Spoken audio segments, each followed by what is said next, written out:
So I thought I'd pop on today and discuss something that I've been ruminating on for probably my whole career, actually, but it's been really come to the fore, I think, in the last 6 months, and possibly as a result of the challenges and opportunities that sort of, the acceleration that AI is creating.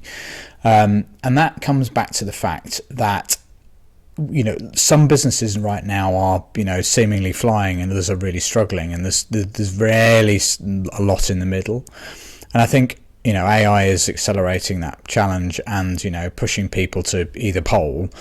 But critically, I think my job as a sort of NED and advisor is often to try and really understand that, and I have the privilege of being able to see that problem from both sides of the fence. I support businesses that are doing really well and businesses that are really struggling, and what I think I've come to realize is that sometimes it comes back to something as simple as you've just got to be selling something that people want to buy now, not necessarily something that you sold 5 years ago that sold well, or something that you're a true expert in and therefore you feel like you should do that forever.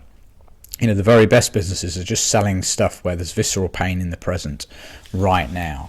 They're able to kind of find, or they have found, a market that, where there's a significant pain, or there's a lot of, and therefore there's a lot of budget being pushed into it. AI data center has been a perfect example, right? That if you had a business that was consulting into that space, or, was building them, you could 300 times your business, such as the volume of investment going into that at the moment. And so I think it's worth looking at your business through that lens, as I am doing with a lot of businesses at the moment, in that, perhaps what you were selling 5 years ago might not be as important or as investable as it was or is now.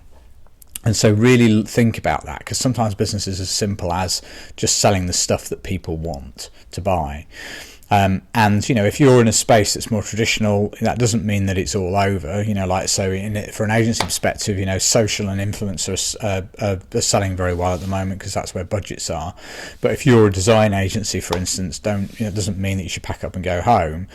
But then sort of think more deeply about, in which parts of the market may that be more important than it was? Which sectors, which geographies, which size of businesses, which stage of business, and really become a specialist at that. Obviously, if you're in a more mature market. In a less digitally mature market, that you have more to go at, and therefore it is more about selling, the right kind of service.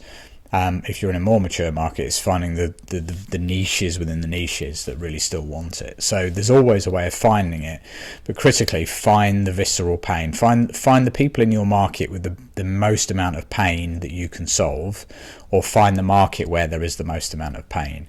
If you do that, honestly, life is much, much easier, and the people that are growing really fast are the ones that fit into that latter, and the people that are struggling are on the other side of the fence. So I just thought I'd share that, as I'm, because that's definitely what I'm observing, and as I kind of form this view around, sell stuff that people want. I think it's a very useful lens to have a look at your business through. So I hope that helps.